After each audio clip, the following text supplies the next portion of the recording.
Байцгаана уу эрхэм хүндэт сонсогчдоо та бүхэндээ энэ өдрийн амгалан айлтгая. Та бүхэн минь суугаа сонсхийг тесэн ядан хүлээсэн байхаа. Удахгүй бүгдээрээ 10,000 болж ам бүл нэмэх гэж байгаадаа би бол маш их баяртай байгаа. Суугаа дэмжиж цааш нь найз нөхдүүдтэй шеэрлээрээ суугтаа зориулж боломжоор донешн хийлгээгээрэй. Джессика Линкольн гэдэг охин 1975 оны 9-р сарын 24-нд Ohio мужийн Колумбус хотод төрсөн. Джессика өөрийнхөө төрсөн хотод аав ээжийнхээ хамт амгалан тайван амьдардаг байсан бөгөөд багасаа л сэргэлэн цаваа авахалчтай бусдын хайрыг татсан охин байжээ. Хизээнээсээ л ээж аавынхаа үгнээс гардаггүй хичээл сурлагадаач сайн суралцдаг. Найз нөхдийнхээ хайрыг татсан хамт олонныхоо дунд нэр хүндтэй байснаар барахгүй. Дуу хөгжмийн маш их авьяастай, өөрөө дуу зохиодог, бас их гоё дуулдаг. Тийм болохоор том болоод дуучин ч юм уу жүжигчин болж олонний дунд нэр алдартай болохыг маш их хүсдэг. Түүнээс гадна Джессика амьтанд хайртай байсан болохоор хэдийгээр урлагт дуртай ч гэсэн том болоод ажил мэргэжлийн хувьд их сургуульд орохороо амьтан судлалын чиглэлээр сурч тэр мэргэжлээрээ цаашдаа ажиллана гэж боддог гэжээ. Уулынхаа хөгжөөнд дэмжигчдийн багийн гишүүн байсан. Ингэж маш их хүсэл мөрөөдлөөр дүүрэн байсан Джессика 15 нас хүрснийхээ дараа анхныхаа болцоонд явж өөрөөсөө 3 насаар ах 18 хүрчихсэн Шон Томпсон гэдэг залуутай үерхэж эхэлсэн. Шонтой үерхэх болсноос хойш түүний зам байдалд илт харагдах үс маш олон өөрчлөлтүүд гарч хичээлдээ огт анхаарахаа болж найз нөхдөдөө урдийнх шиг цагаа өнгөрөөх нь багассан. Түүгээрч барахгүй өөрийнхөө дуртай байсан сургуулийн хөгжөөнд дэмжигчдийн багатаач явах байсан. Шон Томпсон бол дунд сургуульд байхдаа сургуулиа хайжсан, ял авах хэмжээний биш ч гэсэн байсгээд хэрэг төвхт орооцолддог бүтлгүй залуусын нэг. Джессика охин ягаад ч юм Шонд маш их сайн болчихсон. Шонтой хамт байхын тулд, Шонтой уулзахын тулд байс хийгээд л ойр ойрхон хичээлээ тасалдаг. Тэрийгээ дагаад хичээл сургууль нь ч их муудсан. Шоны төлөө хамаг юмаа хайж эхэлсэн бөгөөд ямар сайндаа л өөрийнхөө хамгийн дуртай хөгжөөнд дэмжигчдийн багасаа гарч явах втэй. Охиных нь хичээл сурлага байгаа байдал нь иймхүү эрс өөрчлөгдөж байгааг харсан эцэг их нь энэ бүхнийг мэдээж түүний үерхчихсэн Шон гэдэг залуугаас болж ийн гэж шууд ойлгосон баг. Шоны буруу нөлөөллөөс олж охин ийм байдалд орж ийн гэдгийг мэдсэн эцэг их нь охиндоо энэ бүхнийг хэлж ойлгуулахыг хичээж өөрөөсөө насаар ахмад тэгээд ч өнгөт арьстан залуутай цаашид үерхийг хориглож эсэргүүцэж байсан ч гэсэн хоёрыг яаж салгахаа мэдэхгүй. Тухайн 1990-ад оны үед арьсны өнгөөр ялгуурлах үзэл одоогод бол нэлээд их байсан л да. Тийм болохоор эцэг их нь охиныхоо найз залууд нэлээд дургүй байсан гэж үздэг юм байна. Гэхдээ энэ нь бол баталгаатай биш л дээ. Хүндлэнгийн хүмүүсийн бодол таамаглалт үдий зүйл. Урд нь Джессика ээжтэйгээ маргалдаж муудалцдаггүй байснаа харин Шонтой найзлах болсноосоо хойш өдөр өнчихгүй шахмал юухан хийхэн дээр ч гэсэн байнга ээжтэйгээ маргалддаг болсон. Зүгээр ч нэг ам зөрөө зогсохгүй нилээд ноцтой хэмжээнд хүрсэн учраас ээж нь сүулдэ аргаа ороод за яах вэ? Чи одоо үнэхээр хичээл номоо сайн хийгээд урдийнх шиг одоо сурлагандаа анхаарад бидний санааг зовоохгүй байх юм бол бид хоёр чамайг тэр залуутай чи уулзуулж байя. Харин чи одоо хичээл сурлагадаа өөрчлөлт гаргахгүй энэ хിവэрэ байгаад ах юм бол бид нар чамайг цаашид Шонтой уулзуулах боломжгүй гэж хэлээд Шонтой уулзахыг хатуу хоригдсан.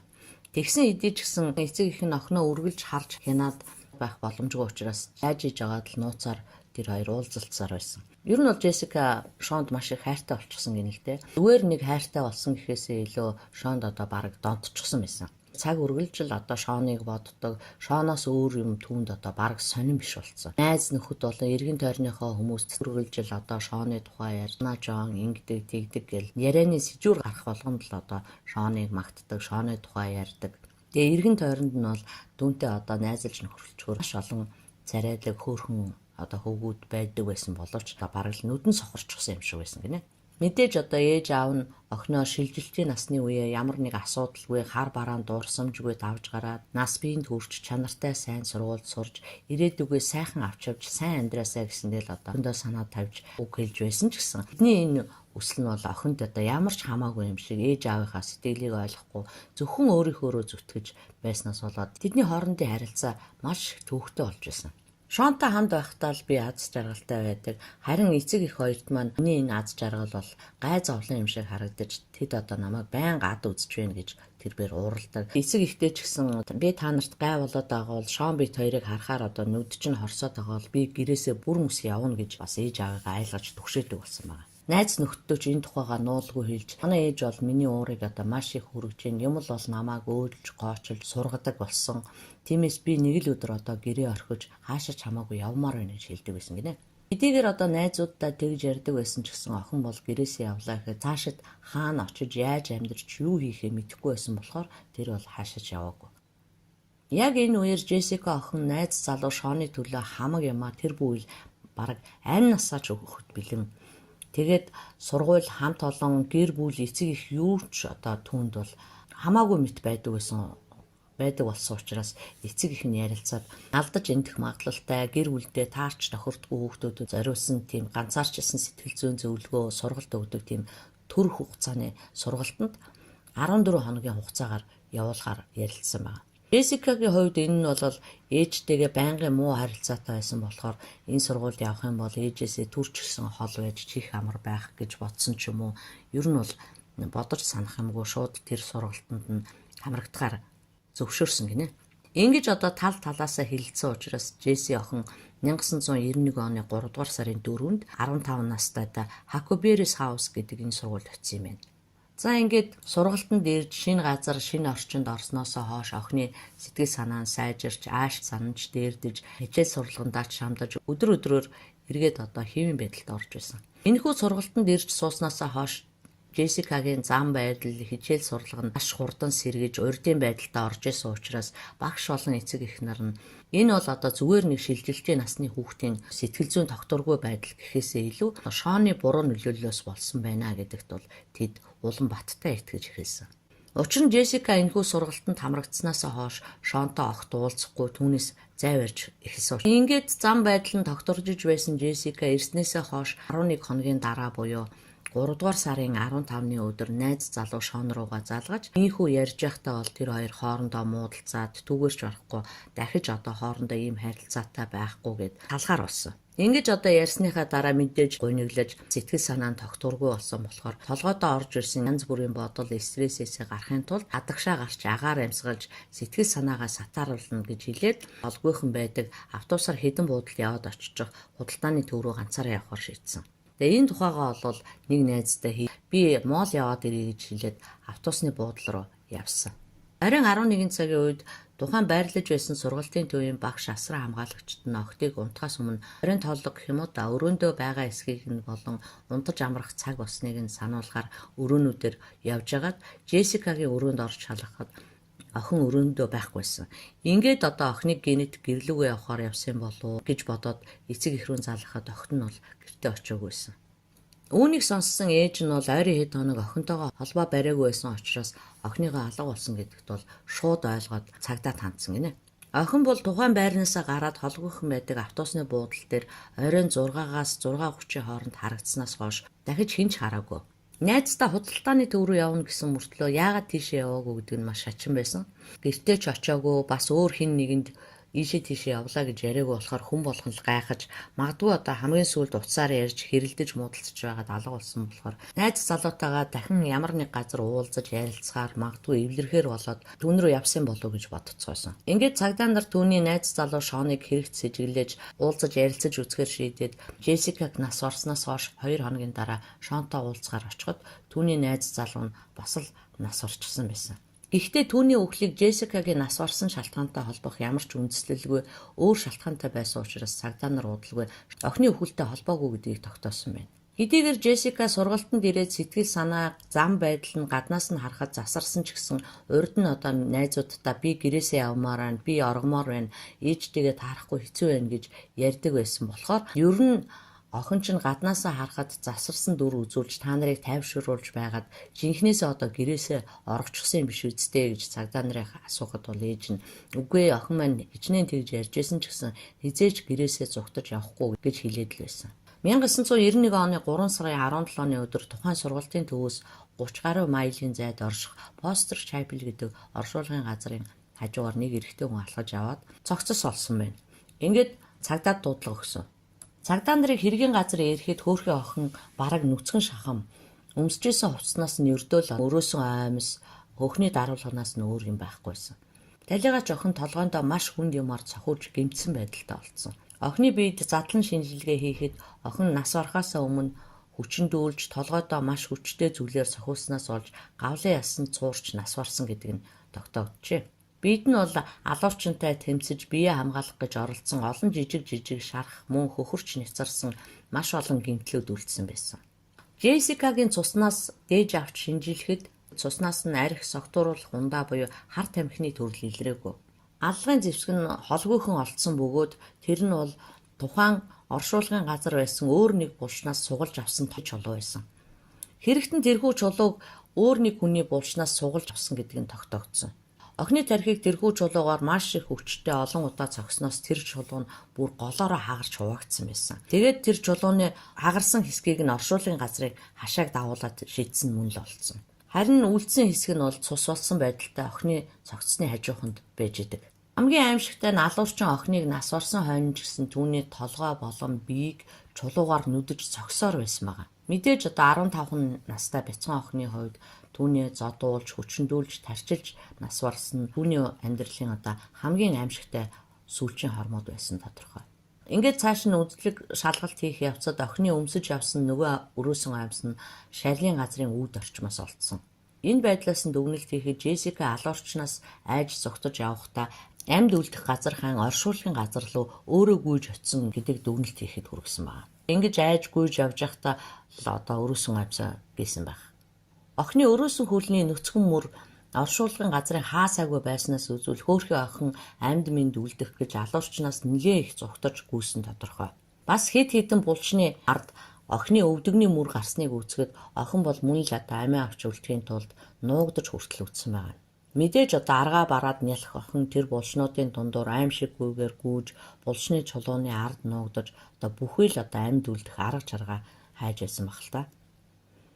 Тэгээд охиныг 15 настай гэж бодоход бол шүн бол үнэхээр одоо хар дарсан зүүд шиг аимшигтай байсан гэдэг. Мөрдөгчд охины өхөл юунаас болов тэнд ч гим хор хүргэхээргүй жаахан хүүхдийг хийн алав алуурч нь эз таарч түүнтэй таарлдуу фитнес төлөвлөж алуу гэдэг асуудлыг бол олохоор маш шаргуу ажиллаж байсан. Энэ хэрэг дээрмийн сэдэлтэй байсан уу гэдэг дээр шалгаж үзэхэд бол яаж ч утсан энэ хэрэг нь бол дээрмийн хэрэг биш байсан.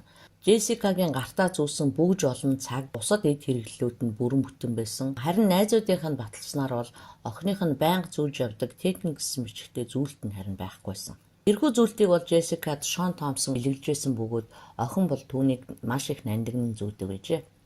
Гэхдээ магадгүй тэр ойроо тэр хоёр салсан болохоор зүйлтээ зүгээгүй ч байж болох юм. Охин гомдож уурсандаа нэг тийш нь шидэж хайсан байж магадгүй ч гэж бодож байсан. Гэхдээ түүний зүүж явсан тэр олон зүйлсээс зөвхөн одоо ганцхан Шоны бэлгэлсэн тэр зүйлт байхгүй байгаа нь бол мөрдөгчд маш их ач холбогдол өгч хэргийг шалгаж байсан. Энэ хэрэг дээр ажиллаж байсан бүгийн профайлерууд урдчилсан таамаглал хийж үзэхэд охин өөрийн байрлаж байсан газараасаа 30 гаруй майл газар яаж хурч очисон бэ? Уг нь одоо түүнийг хамгийн сүүлд харсан гэх газар нь бол оройн 6 цаг 30 минутын үед түүний байрны ойролцоо автобусны буудлын дээр байсан шүү дээ. Гэтэл охин одоо суух ёстой автобусандаа огт суугаагүй. Тэгэхээр одоо буудлын дээр зогсож байхад нь хин нэгэн машинтайгаа хурч ирээд очих ёстой газар чинь хүргээд өгье гэж хэлээд авч явсан уу? Ямар нэгэн байдлаар таньж мэддэг хүн таарлаад чамайг дөхүүлээд өгье ч гэсэн юм уу? Нэг зүйл хэлээд авч явсан байж болох юм гэсэн таамаглалыг гаргаж ирсэн. 3 дахь хувилбар нь бол охиныг одоо огт танихгүй хүн машиндаа хүчээр суулгаад санаатаагаар энд авчирсан байж болох юм гээ. Ямар ч байсан хэрэгтэн бол охиныг машиндаа 6 орчим цаг хорж хүчрхийлснийхаа дараа Джессика машинаас нь яаж иж байгаад зүхтаж амжаад шорон замаар хаашаа чамаагүй гүйсээр байгаад санаандгүй энэхүү оршуулгын газар руу орчихсон. Тэгтэл яг оршуулгын газрын хашааны цаана нэгэн фирмийн байшин байсан байна. Тухайн үед харанхуй байсан болохоор магадгүй тэр үед байшинд гэрэл асаалттай харагдаж байгаа харан зэрэг тэрхүү байшин чиглэн гүйж явж байгаад хашааны шом мөргөж унснаар алуурчнд баригдсан байж болзошгүй. Баригдангуут нь булшны чулуугаар цохиж чулуун дундуура хагармагц үлдсэн хагаргаагаар нь аль хэдийн өгснийг нь ч мэдлгүй одоо маш олон удаа давтамжтайгаар цогсон баг гэж дүгнэхэд хүрсэн байна. Тэр үед гадаа харанхуй байсан учраас урдаа юу байгаа гэж мэдлгүй гүйсээр байгаад хашааг маш хүчтэй алуурчин бол охиныг ухаан алдсан үед нь барьж авсан. Дараа нь цогцоогоод алснаа мэдээд эсвэл мэдээгүй байсан ч гэсэн ийм их гэмтэл авсан юм чинь эндээ байж байгаад өхөн үз гэж бодоод яваад өгсөн баг л та. Гэр бүлийнхэн болон найз нөхдөйх нь хэлж байсан найз залуу Шонд нь охиныг алах шалтгаан байв уу гэдэг тал дээр нэлээд таамгуудыг гаргаж ирсэн. Джессикатай муудалцсандаа шарлахад ч юм уу эсвэл одоо хин нэгэнтэй хардаад өөрийнхөө хүслээр байлгах гээд охинд одоо өөрийнхөө хүч чадлыг мэдрүүлэх гэсэндээ хүчиндэж алсан ч байж магадгүй. Тэгээд ч одоо Шоны дурсаж өгсөн зүйлдэл ганцаархан алга болсон байхыг бодохоор энэ бол яалтчгүй Шон байх гэж үзээд түүний одоо хаана байгаа газрыг олж мэдээд очиж мэдүүлэг авахар очтол Хэрэг гарах өдөр бол Шон Ohio мужидж байгаагүй. Амралтынхаа өдрүүдээр хаа байсан Флорида муж руу найзуудтайгаа яваад өгчсөн байж таарсан. Ингээд мөрдөгчөд Шонтой хамт явсан найзуудаас нь лавлан шалгаж үзэхэд бол Шон тэр үед Ohio'д байгаагүй гэдэг нь тодорхой болдог. Тэгээд Шоны найзуудаас бүгдээс нь ДНХ-ийн шинжилгээ авч хэргийн газраас олдсон хэрэгтний ДНХ-тэй тааруулж үзэхэд бол бүгдээрээ зөрсөн. Ингээд одоо цагдаа нарын сэжиглэж байсан Шон Томпсон таараагүй учраас хэрэгтний тоноос хассан байна. Охин бол сүүлийн үед найз залуутай болсон. Тэгээд зан аашинд нь буюу хичээл сургалганд нь баг зэрэг өөрчлөлт гарсныг эс тооцвол түүний амьдралд одоо өөрөөр энэ хэрэгтэй холбож үзэх тийм томоохон өөрчлөлт гараагүй байгаа учраас энэ хэрэгт сэжиглэх өөр сэжигтэн шинээр гарч ирэхгүй байсан. Тэгэхээр одоо алуурч нь яг хэн байваа? Тэнд амьдардаг хүн байсан уу? Эсвэл өөр газар амьдардаг хүн байжгаад тэр өдөр яг тухайн газраар явж таарсан уу гэдгийг л олж тогтоох хэрэгтэй байсан л да. Маш олон эргэлзээтэй зүйлүүд байсан хэдий ч хэргийн сэжүүр болох зүйл гарч ирэхгүй удаад байсан. Магадгүй хэрэгтэн ганцаараа явж байгаад охинтой тааралдаад энэ хэргийг үйлцэн гэж авч үзэх юм бол дахин ийм хэрэг их магадлалтай. Эсвэл одоо урд нь ийм болон үнэтэй төстэй хэрэг үйлдсэн ч байж магадгүй гэдэг таамаглал зөвхөн үлдээд байсан. Тухайн хэрэг нь 1991 онд гарсан Америкийн бүхий л хэвлэл мэдээллүүдийн талаар цацаж уг хэрэгтэй холбоотой мэдээлэл өгсөн хүнд $3,000 шагналыг амлаж байсан. Цаг хугацаа өнгөрөх тусам шагналын мөнгө нь улам их нэмэгдэж өссөөр байсан боловч харамсалтай нь хэрэгт холбоотой ямар ч мэдээлэл шинээр гарч ирээгүй. Тооноос өөр сэжиглэх ямар ч хүн байхгүй байсан болохоор тус хэрэг нь шийдвэрлээгүй хэрэг болоод бүртгэгдсэн. Хэрэгтэн ганцаараа явж байсан насанд хүрээгүй эмэгтэй хүчнэдэж алдсан болвол магадгүй эзэн нэгэн цагт дахиад өөр нэг хэрэг хийх байх гэдгийг үндсэн дээр давхардуулан шалгадаг болсон. ДНХ зөрсөн ч гэсэн юмыг яаж мэдгүй Джессика охиныг алсан хэргийн алуурч нь олдож магадгээд Ohio болон бусад мужуудад гарсан насанд хүрээгүй охид эмэгтэйчүүдийг алсан хэргийн деталуудыг наривчлан шалгаж үзэжсэн боловч олигтой үр дүнд хүрэхгүй байсаар байгаа. Нилээд их цаг хугацаа өнгөрсөн. Цагдаа нар сүүлдээ бол энэхүү аллагад магадгүй 2 хүн оролцсон байж болзошгүй гэж таамаглаж байсан. Ийхүү бариад авчгаар тодорхой сэжүүр гарахгүй байсаар байгаад 2000 он гарч Америкийн нэгдсэн улсын хуулинд онц ноцтой хэрэг үйлдсэн гэмт хэрэгтнүүд заавалжгүй ДНХ-ийн мэдээллийн санд тест өгөх шаардлагатай гэсэн шинэ нэмэлт орсноор тус улсын бүх гэмт хэрэгтнүүдийн ДНХ мэдээлэл нь цугларч интернетэд тавигдах болсон. Энэхүү одоо шинэ хуулийн өөрчлөлтийн ачаар олон жилийн турш шийдэгдээгүй байсан Джессика охины хэрэг 17 жилийн дараа буюу 2008 оны 3 дугаар сарын 17-нд нэгэн гэмт хэрэгтний цусны дээж охины хэргийг үйлдсэн ДНХ-тэй таарснаар эцсийн эцэст арайхийн шийдвэрлэгдсэн байгаа. Охины хэрэг дээр ажиллаж байсан мөрдөгч Грег Костас гэдэг хүн тус хэрэг дээр анхлан ажилласнасаа л хойш одоо охины хэргийг илрүүлэхээр олон жил маш ууггүй хөөцөлдөж ирсэн. Ингэж ч одоо уурахгүй явсны үр дүнд өөр нэгэн хэрэгээр шоронд хоригдоод байсан хоригдлуудаас ДНХ-ийн тест авснаар алуурчныг олсон байна. Тэр нь хинбэ гэвэл Марвин Ли Смит гэдэг 51 настай эрэгтэй байсан бөгөөд тэрээр өөр нэг хэрэгээр тухайлбал 1991 онд 2 эмэгтэйд хүчирхийлэл үйлдсэн, мөн тэднийг дээрэмдсэн зэрэг хэрэгээр буруутгагдаж байсан байна. Тэрээр Джессикагийн хэрэг гарах яг тэр үед барьцаагаар суллагдчихсан явж таарсан юм байна л да. Ингээд барьцаагаар суллагдсан байсан тэр үедээ Джессикаг алчгаад 2 эмэгтэйд хүчирхийлэл үйлдсэн хэрэгтэй 9 жилийн ял аваад явчихсан учраас Джессикагийн хэрэгт бол жижиглэгдэхгүйгээр өнгөрч чадсан байна. 9 жилийн дараа ядлаа эдлээд гарахт нь бол нөгөө шинэ гарсан хуулийн дагуу ДНХ-ийн тест түүнээс авахд хөөхий охиныг алсан алуурчны ДНХ-тэй яг таарсан. Ингэж одоо түүнийг суллагдсанаас хойш 8 жилийн дараа баривчилсан байдаг. Марвин 2008 онд Норд Каролинад амьдарч байгаад баривчлагдсан ба охины үхэлд буруутай гэдгээр нь яллагдагчаар шууд татсан. Марвин яагаад ийм олон жилийн дараа үг дуугүй нэг үрчлэн хэрэгэ хүлээсэн бэ гэхээр нэгэнд ДНХ-гээр хөдлөшгүй батлагдсан учраас тухайн үеийн хуулиар бол цаазын ял авах ёстой байсан. Тийм учраас Джессикад үйлдсэн хэрэгээ өөрөө амаараа зөвшөөрөх юм бол цаазаар авах ялнаас илтрэх байсан учраас Джессикад хийсэн хэрэгээ өөрөө амаараа яг таг хүлээн зөвшөөрснөөр барахгүй охиныг одоо хэрхэн хулгайлж хорж баривчилсан тухайга нэг ярьж өгсөн байдаг. Тэрээр бол ярихдаа уг нь би тэр орой үнэхээр хүн алъя гэсэн зорилготой байгаагүй. Охиныг автобусны буудлын дээр байж байхад нь хараад охиныг хулгайлаад хүчнэтчгээд тавиад явуулчихъя гэж бодож исэн. Гэвч одоо Джессика өөрөө зүхтаагаад өгөөч гисэн. Тэр үед энэ охин Цаашаа зүгтаагаад гүйчих юм бол удалгүй хашгираад намайг бариад өгчихнө. Тэгэхээр би ялан дээрээ дахиад ял авч олон жил шоронд суух байх гэж айсандаа болоод аргагүй ирэхэнд би түүнийг алахаар шийдсэн. Тухайн үед надад өөр сонголт байгаагүй гэж хэрэгээ хүлээсэн байна. Түүнийг одоо ингэж өөрийнхөө амаар хэрэгээ хүлээсэн болохоор Мартинд бүх насаар нь хорих ялыг доод тал нь 30 жил суусны эцэст давж заалдах эрхтэйгээр өгсөн. Хэдийгээр цагдаа нар хоёр хэрэгтэн байж магадгүй гэж таамаглаж байсан ч Мартин би ганцаараа хийсэн гэдгээ хүлээн зөвшөөрсөн. Мартин одоо болтол Ohio мужийн Liban International Institution гэдэг шоронд хоригдож байгаа юм байна. Тэрээр 2038 онд давж заалдах эрхтэй болох ч гэсэн ер нь бол гарах магадлал нь том бага. Мартины бага нас болон өнгөрсөн амьдралын талаар ерөөсөө мэдээлэл байдгүй юм байна лээ. За ийм нэг харамсалтай хэрэг болсон байна. Ер нь бол залуу наснд ямар нэг хүнд донтож дурлана гэдэг бол миний бодоход хоёр талтай юм шиг санагддаг. Энэ талаар би та нартай өөрийнхөө бодлыг хэлье. Нэгдүгээрт өсвөр наснд байхад хэн нэг хүнтэй үерхэж, хайрлаж, дотн сайхан баймаар санагдах үе бол байдаг л да. Энэ бол ихэвчлэн уншсан ном, үзсэн кино, эсвэл одоо үеийнхэн хүүхдүүдийн атаархам үерхэл хайрын үлгэр жишээг нүдэрээ харж мэдэрснээр тэрийг хараад одоо сайхан төсөөл думбан ингэж одоо ийм гоё үерхэж дурлаж бусдаар хайрлуулж үзгсэн гэсэн хүслээс болдог ч гэсэн тэр бүрий одоо хитрхээ донтоод байх нь бол ховор. Донтох шалтгаан нь ихэвчлэн ганцаардсан байдал байдаг. Шалтгаан нь ихэвчлэн одоо ганцаардсан байдал. Үеийнхэнтэйгээ ч юм уу гэр бүлийнхэнтэйгээ үл ойлголцох байдлуудаас болоод одоо үерхэж байгаа хүний олдуулмааргүй санагдах нь ихэвчлэн одоо энэ донтолттой холбоотой. Жишээлбэл одоо бага насны хүүхэд туулаа ч юм уу бааваа ч юм уу ямар нэг тоглоомыг одоо унтсан ч өөртөлж унтаад сурчдаг, гарсан ч орсон ч барьж байдаг. Түүнтэйгээ хоолоо идсэн ч хамт тоглосоор байгаад оронд нь одоо яг адилхан туулаа ингээд өгөхөд бол зөвхөн өөрийнхөө дассан тоглоомоор л тоглох гээд байдагтэй нэг талаар төстэй ч хэмээр юм уу да.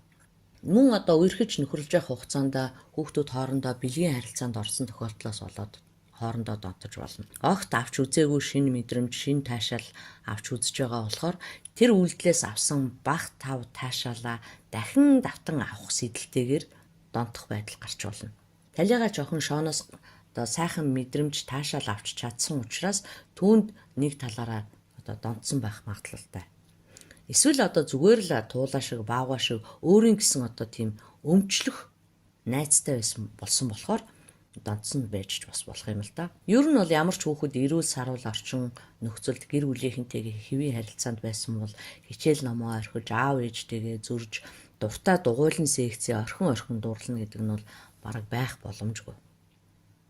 Харин ч одоо уул нь үерхдэг хөвгүүндээ улам гоё харагдахыг одоо гоё секц дугуйланд явдаг сэргэлэн цаваа байдлаараа багтан бахархуулахыг л хүсэх юм шиг. Тэгэхээр ээж аавтайгаа одоо зөрчилждэг байсан зөрчил нь шоонтой үерхэх үед илүү тод илэрсэн байх боломжтой. Нэг ёсондоо нуугдмал байсан зөрчил нь ил болсон гэх юм уу та. Урд нь одоо ганцаараа байхдаа хүнтэй үерхдэггүй байхдаа эцэг эхийнхээ өглөж загнахад бол амаа амхиад төвчээд өнгөрдөг байсан бол найз хөвгүүнтэй болсноор намайг өмөрч хамгаалах, та нараас өөр намайг гэх хүн байдаг юм шүү гэдсэн одоо утгаар нэг үгээр хэлэхэд одоо хүнтэй үерхснээрээ баг зэргийн зориг орооссон ч гэх юм уу да. Тийм байдлаар одоо өөрийнхөө санаа бодлыг шууд илэрхийлдэг болсон нь бол ээж аавд нь өөрсөдтэй нь одоо тэрсэлдэж муудалцж байгаа юм шиг ойлгогдсон байж болох юм.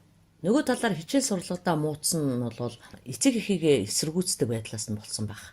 Ягаад гэвэл ээж аав нь байнга л одоо түүний хичээл сурлагадаа улам сайн бол яагаад одоо ингэ муудаад байгаа энэ төр гэд хичээл сурлаганд нь илүү анхаарал тавьж штэ. Тэгэхээр зэрэг магадгүй одоо эцэг эхээсээ зөрөх гэсэндээ албаар одоо тэднийг уурлуулах гэсэндээ хичээлийн хойш нь тавьж ирсэн ч байж болох юм.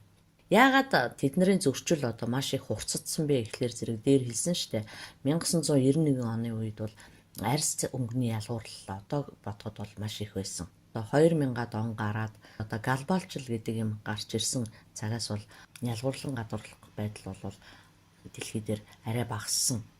Тэгэхээр зэрэг миний бодлоор бол эцэг их нь өнгөт арьстай хүүхдтэй охин үерхэж байгаад бол нэлээ их дургүй байсан баг. Ийм хөөрхөн охин нь хөршүүдийнх нь нүдэн дээр бие биеэ таньж мэддэг, хотынхны нүдэн дээр байн хэрэгт орооцолддог үл бүтэх тэр тусмаа хар арьстай хүүхдтэй ингээд нийлээд яваад ах нь бол тэдэнд мэдээ ичгэвтер байсан байх л та. Би бол тэгж таамаглаж байна. Хөөхий одоо Шонч тэр Джессикач тэр хоёулаа цэл залуугаараа ойрхон зайтайгаар цаг усаар нас барсан нь бол надад маш их харамсалтай санагдсан. Манай монголчууд ярьдаг штэ хөөхөдөө богино настай хүн байжээ гэж. Магадгүй одоо Джессикагийн хувьд ээж аав нь буруутай биш. Ерөөсөө л одоо богино настай хүүхэд байсан байж болох юм. Хүмүүс одоо ярьж байдаг да ялангуяа настай хүмүүс үхэнд өгсөн хүн бол гэнт одоо дуртай юмдаа дургүй болдог, сайн хүндээ муу болдог, ааш зан нь гэнт өөрчлөгддөг гэж. Хөөхий охин ч гэсэн одоо цаагаараа өглөө мэдрээд нэг гэнт одоо ааш зан нь хуурсан ч байж болох юм.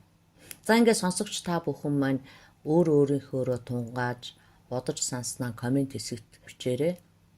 Би бол та нараасаа ирсэн комент болгоныг алгасалгүй унших дуртай, хариу өгөх дуртай байдаг.